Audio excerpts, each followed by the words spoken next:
So in this session, we are going to see about a review on discrete time signals in frequency domain and sampling in frequency domain also.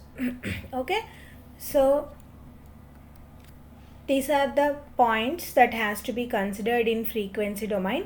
Continuous signals are having a periodic spectrum. That means continuous signal spectrum is not periodic. Discrete time signals have periodic spectra. That means for discrete time signals, the spectrum will be periodic. And periodic signals have discrete spectrum. Okay, and aperiodic finite energy signals having continuous spectra. That means periodic signals have discrete spectra. For periodic signals, the spectrum will be discrete.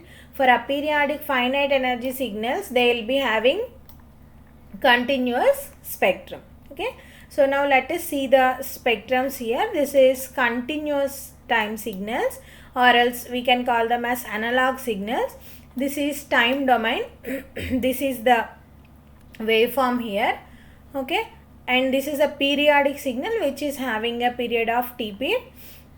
And in frequency domain, if you see, the thing is the frequency response is in discrete manner. Okay, and here for this is for continuous and periodic signals. And if you see here, continuous and aperiodic signals, the input waveform XA of t is an analog waveform, it is an aperiodic waveform. So if you see the spectra, okay, this is also a continuous spectra and which is having no periodicity. That means for continuous aperiodic signals, okay, for continuous aperiodic signals, the spectra also continuous and aperiodic. Okay, for continuous periodic signals, the spectrum will be discrete and aperiodic. Okay, and when in discrete time signals, when it comes to discrete time signals, that this is what the domain that we are dealing now. If you consider discrete and periodic signals, this is a discrete and periodic signal. For each and every value of n, the sequence like this, it is repeating. Okay, so for discrete and periodic signals, the frequency domain is also, the spectra also discrete and periodic. Okay, and for discrete and aperiodic signals, that means this is a discrete signal which is having no repetition of samples at particular intervals. That means they are not repeating after some particular time. So for discrete and aperiodic signals, if you observe the spectrum, it will come as a continuous spectrum which is periodic. Okay, so this is the continuous domain or else analog domain. This is the discrete domain. I'll show you differences. Okay, this is the continuous domain here, and this is the discrete domain. In this continuous domain, we are dealing with periodic signals. Okay, and here we deal with aperiodic signals. So for periodic signals in time domain, if it is both continuous and periodic, then the Fourier series or else the spectrum in frequency domain will be discrete and periodic.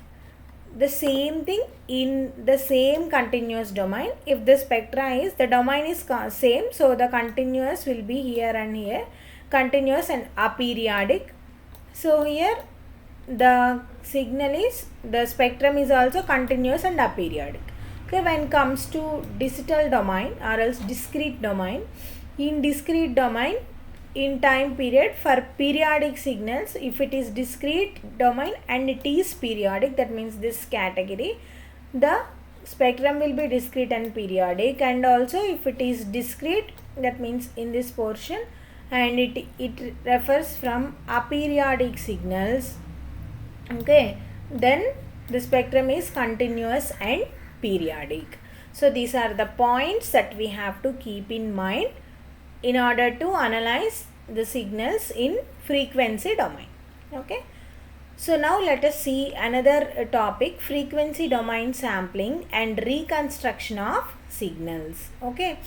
So okay, we'll see one by one.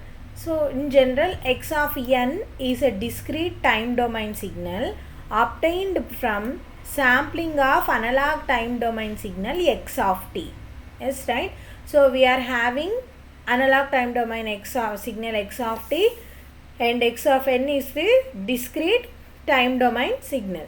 So how we obtain the discrete time domain signal? By sampling our x of t. X of n is nothing but x of t into capital N, where n is sampling period, or else you can write as x of capital T into small t.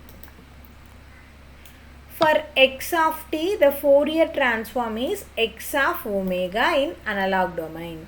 Okay, we know this one. So for Fourier transforms for x of t, it will be x of omega, or else we can call it as x of e power j omega.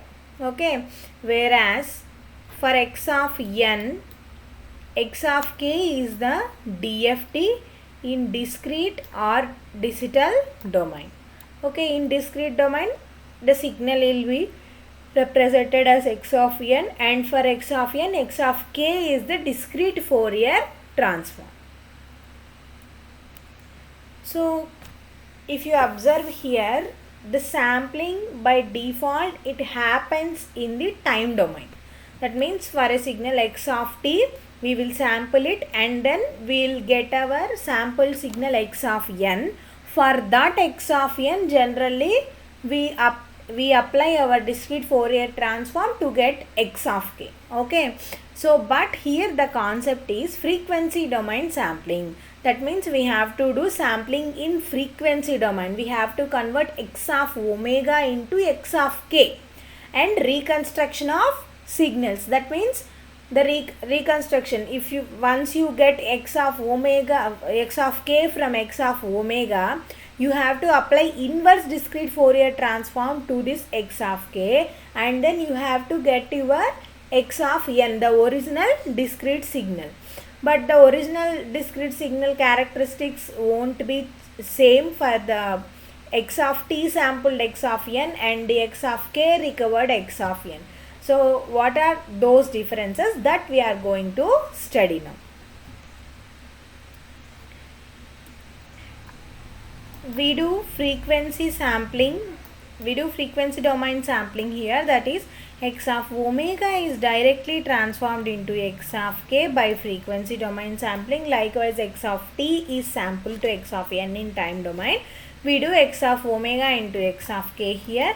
From x of k, we apply inverse discrete Fourier transform IDFT to recover our x of n. Okay, this process is called as reconstruction, and this process, the point which is referring in this point is called frequency domain sampling, and the thing that is representing in this point is called reconstruction. So frequency domain sampling and reconstruction of signals. Let us see now. See here, in this figure represents frequency domain sampling of the Fourier transform. That means we are having a continuous spectra x of omega. The graph is plotted between omega and x of omega by having omega frequency parameter on x-axis and x of omega the corresponding function or magnitude function on y-axis. Okay, so this is the thick black line, this one. Okay, this is called the continuous signal. So and then in this continuous signal we are going to do sampling. So where we have to sample? We have to sample with same width between the two successive samples. The width between the two successive samples will be del into omega. Okay, if you see here it has already written. Okay, the gap between these two successive samples is del omega. Okay, So depending upon the del omega width, we are sampling. So this picture represents the sampling of the Fourier transform. So if you see here, x of 2 pi k by capital N, that means we know x of omega is equal to, x of k is equal to x of omega at omega is equal to 2 pi k by n. This we know from discrete Fourier transforms. Okay, so x of 2 pi k by n is equal to summation n equal to 0 to n minus 1, summation L equal to minus infinite to infinite x of n minus Ln into e power minus j 2 pi kn by n. This x of n minus Ln is nothing but a periodic signal xp of n, which is having a constant period of L into n.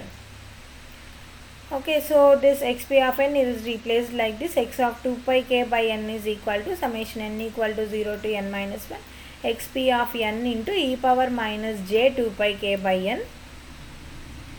And here we know the Fourier series for discrete periodic signals xp of n is equal to summation k equal to 0 to n minus 1 ck into e power j 2 pi kn by n, and ck is equal to 1 by n summation n equal to 0 to n minus 1 xp of n into e power minus j 2 pi k by n. This ck is nothing but the Fourier series coefficient. So x of 2 pi k by n equal to summation n equal to 0 to n minus 1 xp of n into e power minus j 2 pi kn by n, and ck is equal to 1 by n into x of 2 pi k by n. That means if you divide this with 1 by n, this will be the value of ck. So xp of n is equal to 1 by n summation k equal to 0 to n minus 1 x of 2 pi k by n into e power j 2 pi k by n. Okay, from there it is coming, this is coming from the previous slide, last equation for ck. From ck equation we are getting this one. Okay, so finally xp of n is nothing but our reconstructed signal or recovered signal from frequency domain sampling. Okay, x of n is equal to xp of n from 0 to 0 less than n less than or n minus 1, and it is 0 elsewhere.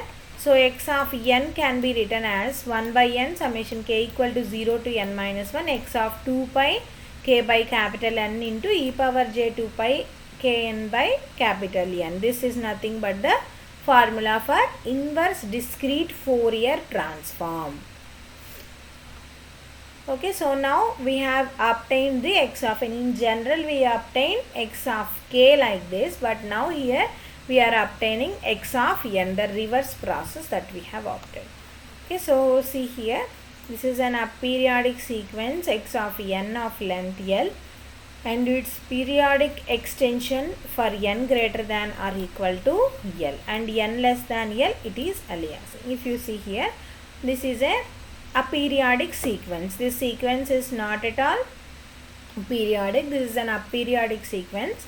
Okay, if for this aperiodic sequence, if you choose your L value, the sampling rate value n greater than L, it becomes periodic. That means it doesn't have any aliasing effect. There will be no overlapping of samples, and if there is no overlapping means there is no loss of data. If you see here, for every this, if you consider this as a cycle, after completion of this sample, definitely